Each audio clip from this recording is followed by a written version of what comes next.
नमस्कार प्रेक्षकांनो, इंद्रायणी या मालिकेच्या आजच्या भागात आपल्याला असं पाहायला मिळणार आहे.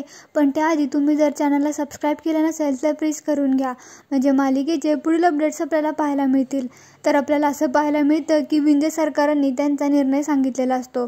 त्यांचा लग्नाला होकार असतो. विंध्य सरकार म्हणतात, ताई आता तुम्हीच सांगा. ताई म्हणते, हो आम्हाला मुलगी पसंत आहे, फक्त आता लग्नाची तारीख कधी काढायची तेवढं तुम्ही सांगा, नाही का? आनंदी म्हणते, अहो जरा चिमटा काढा मला. अंताजी तिला चिमटा काढतात. ती जोरातच ओरडते, आई ग, आणि नंतर आनंदातच म्हणते, शकुंतला सगळ्यांना खडीसाखर दे हातावरती. माझ्या नारायणीचं लग्न ठरलं. देवा पाहुलास रे, नारायणीचं लग्न ठरलं. त्यानंतर विंध्य सरकार म्हणतात, नारायणी जरा येता का? अंताजी म्हणतात, कशासाठी? विंध्य सरकार म्हणतात, अहो आता सगळं ठरलंय ना, मग जोडीने पाया पडतो ना. हे ऐकून सगळ्यांना धक्काच बसतो. अंताजी म्हणतात, जोडीने का? अहो इतक्यात आनंदी म्हणते, अहो त्याला काय होतंय, आता जवळजवळ लग्न ठरलं तर जमा आहे की. नारायणी उभी राहा, उठ.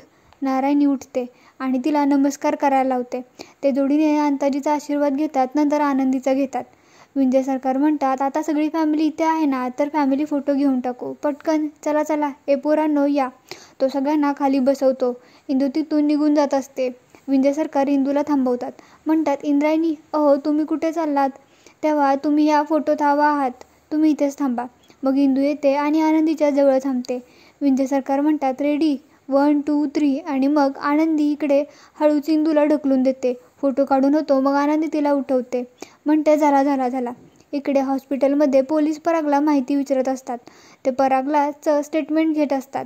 इन्स्पेक्टर म्हणतात, अच्छा म्हणजे या हल्ल्यामागे अंताजी दिग्रसकरांचा हात आहे असं तुमचं म्हणणं आहे? पराग म्हणतो, हो. इन्स्पेक्टर म्हणतात, तुझ्या या म्हणण्यावर तू ठाम राहशील ना कोर्टात? पराग म्हणतो, हो. इन्स्पेक्टर त्याची सही घेतात आणि त्याला दुःखदही असतं. दौलतप्पा इन्स्पेक्टरला थांबवतात. परागला म्हणतात, पराग बाळा, या लखापटीची काय गरज आहे का?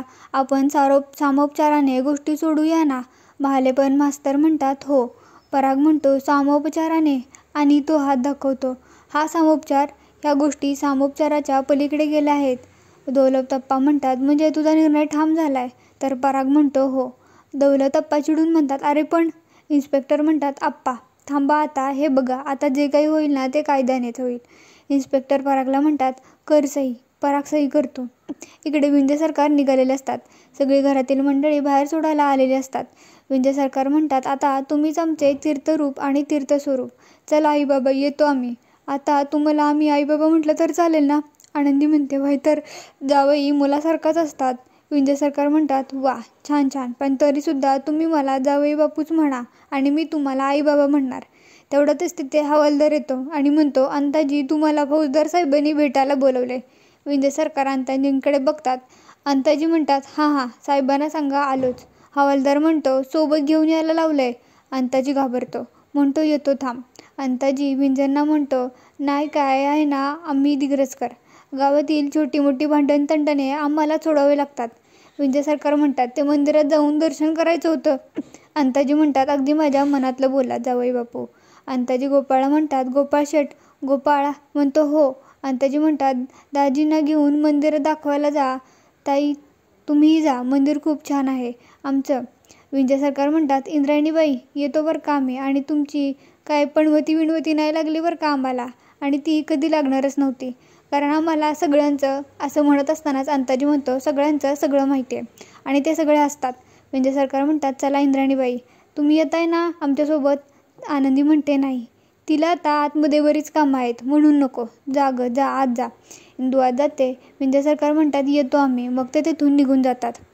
अंताजी आनंदीला म्हणतात, पोपटरावाला फोन करून टाक, मी आलोच लगेच. आनंदी हो म्हणते आणि ती आदूला घेऊन आत जाते. इकडे अंताजी हवालदारासोबत जातात. इकडे घरात आत्या इंदूला म्हणते, इंदे इकडे ये, हे पिलटे बिलटे उचल, कप आत नेऊन ठेव. ती आत्याला आत मदत करायला जाते. तेव्हा तिला विंध्य सरकारांचा फोन सोफ्यावर राहिलेला दिसतो. ती फोन हातात घेते. इकडे विंध्य सरकार मंदिरात आलेले असतात. ते गोपाळला म्हणतात, खूप दिवसांपासून इच्छा होती या मंदिरात दर्शनाला यायची, आज कुठे ती पूर्ण झाली. छान, मस्त, प्रसन्न वाटते. इकडे इंदू फोन आत्याला देते आणि म्हणते, आत्या. अरे आत्या म्हणते, अगं बया पाहुण्यांचा फोन इथंच राहिला वाटतं. आत्या इंदूला म्हणते, अगं अशी काय बघते माझ्याकडं, धर, देऊन येताना इथं मंदिरापाशीच असतील, जा की लवकर जा. इकडे विंध्य सरकार म्हणतात, आता जरा मंदिराच्या बाहेर बघून येतो, काय आहे काय नाही. गोपाळ म्हणतो, हा मग तुमचं तुम्ही बघताय की मी येऊ? विंध्य सरकार म्हणतात नाही, काही गरज नाही, म्हणजे आमचं आम्ही बघतो. कसं आहे, आम्हाला आता सगळ्यांचं सगळं कळतं. गोपाळ म्हणतो कळतं का? बघा मग. विंध्य सरकार म्हणतात हां. छत्री? गोपाळ म्हणतो घ्या. विंध्य सरकार तिथून निघून जातात. ते निघून गेल्यावर इंदू इकडे पळतच मंदिरात येते. ती गोपाळला विचारते, गोपाळ पाहुणं कुठं गेलेत? गोपाळ म्हणतो का गं? इंदू म्हणते अरे त्यांचा मोबाईल विसरलेत, ते द्यायला आले होते. गोपाळ म्हणतो होय का? ते बघ ते तिकडे गेलेत. इंदू म्हणते हां, आणि आलेच. ती पळतच जाते तिकडे. विंध्य सरकार बाहेर आलेले असतात. त्यांची ताई म्हणते प्रेमनाथ, काय विचार चालू आहे तुझ्या डोक्यात? प्रेमनाथ म्हणतो डोक्यात विचार एकच, सगळी प्रॉपर्टी कशी बळकवायची. ते सोपं काम असतं का? हां. ताई म्हणते पोरगी दिसायला अगदी सामान्य आहे, तुला सूट नाही होणार. विंध्य म्हणतात काहीतरी जळतंय वाटतं. ताई म्हणते छे, मी काय आणि जळणार? आणि त्या नारायणीसाठी? तेवढ्यातच इंदू तिथे येते. तिची आणि माझी बरोबरी आहे का? प्रेमनाथ म्हणतो अगं वेडाबाई, ती शिडी आहे शिडी, आपल्याला दिग्रसकरांच्या प्रॉपर्टीजवळ नेणारी. आणि हे मंदिर दिसतं ना तुला, हे बळकवायचं आहे आपल्याला. या दिग्रसकरांचा जावई होणार आणि हे सगळं बळकवणार. ही सगळी प्रॉपर्टी मी माझ्या ताब्यात घेणार. इंदूला धक्काच बसतो.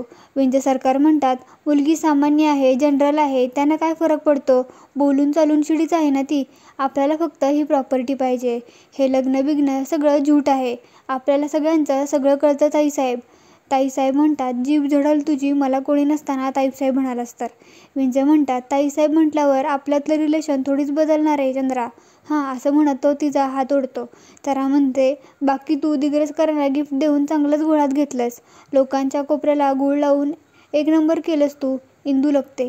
चंद्रा म्हणते कोण आहे तिकडे? इंदू हळूच बाहेर येते. ती घाबरलेली असते आणि तेही घाबरलेले असतात. विंध्य म्हणतात इंद्रायणी सरकार तुम्ही इथे? इंदू म्हणते काही नाही, ते तुमचा फोन तिथे विसरला होता, तो तुम्हाला द्यायला आले होते. विंध्य म्हणतात द्या फोन मला. इंदू देते. विंध्य म्हणतात धन्यवाद बरं का, आणि निघतात. तिथून ते म्हणतात चला ताईसाहेब, असं म्हणत ते तिथून निघून जातात. चंद्रा पुढे येऊन म्हणते पोरीनं आपलं सगळं बोलणं ऐकलेलं दिसतंय असं मला वाटतंय. विंध्य म्हणतात काय? आणि तो मागे बघतो आणि म्हणतो मला नाही वाटत हे सगळं तिनं ऐकलं असेल म्हणून. चंद्रा म्हणते नाही, तिनं ऐकलंय प्रेमनाथ. प्रेमनाथ म्हणतो मग ऐकू दे ना, काय फरक पडतो?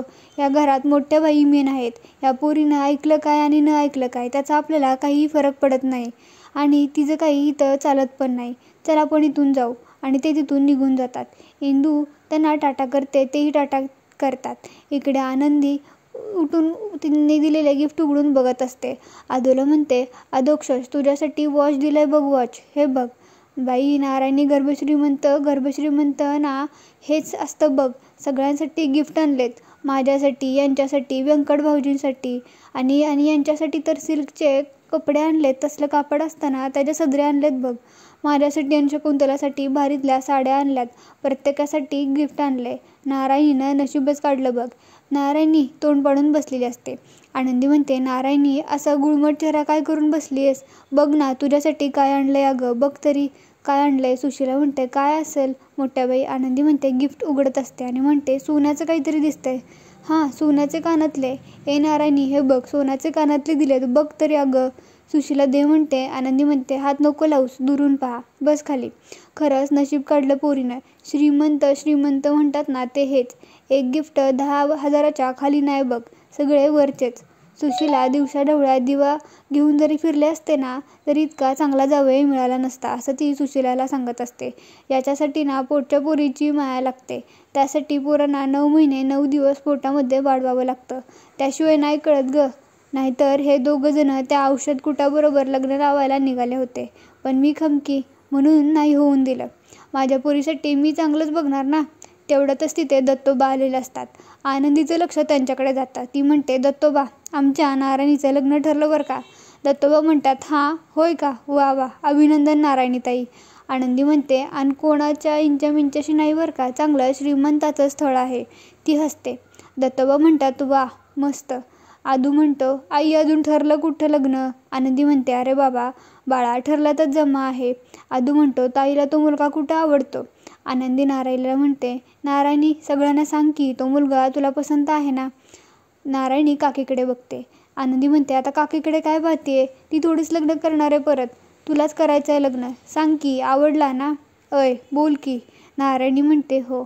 सुशिला म्हणते, हो बोलल्या, हळूच बोलल्या, लाजून हळू बोलल्या. दत्तोबा तिथून जात असतात. आनंदी त्यांना थांबवते आणि म्हणते, इकडे या, बसा.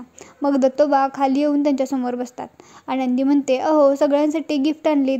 घरातल्या एकही मेंबरला सोडलेलं नाही. अगदी आश्रितांसाठी सुद्धा त्यांनी गिफ्ट आणली आहेत. हे तुमच्यासाठी आणलंय. आनंदी ते गिफ्ट हातात घेते आणि पॅन्ट पीस आहे म्हणते बहुतेक, असं म्हणत ती दत्तोबांकडे ते फेकते. दत्तोबा ते हातात झेलतात. आनंदी म्हणते, लगेच शिवून टाका बरं का. नारायणी, हे सगळं कोण आवरणार? सुशिले, अधोक्षज मदत करा तिला. आनंदी दत्तोबांना म्हणते, त्या लांडगेंना सांगा लग्नासाठी सुट्टी पाहिजे म्हणून. काय आहे, आश्रित आहे तुम्ही, भाडं तर काय देत नाही. किमान लग्नासाठी कामाला तरी उभं राहा. हां. इकडे इंदू कोपऱ्यात उभं राहून विचार करत असते. म्हणते, तो माणूस फसवतोय आणि ही सगळी लोक कसला आनंद साजरा करतायत. इकडे व्यंकू महाराज किचनमध्ये येऊन शांत बसलेले असतात. त्यांचा चेहरा खूपच पडलेला असतो. शकू म्हणते, तुम्ही असे शांत बसलात ना तर मला जास्त भीती वाटते. बोला ना काहीतरी. व्यंकू महाराज म्हणतात, काय बोलू मी? माझ्या बोलण्याने काही होणार आहे का? शकू म्हणते, नारायणीला प्रेमनाथ विंजे पसंत नाही आहे. व्यंकू महाराज म्हणतात, ती म्हणाली का तुला तसं? शकू म्हणते, अहो, बोलायला कशाला पाहिजे? तिच्या डोळ्यात स्पष्ट दिसतंय की. ते काही नाही, तुम्ही आत्ताच्या आत्ता जा आणि समजावा मोठ्या बाईंना आणि अंता भाऊजींना.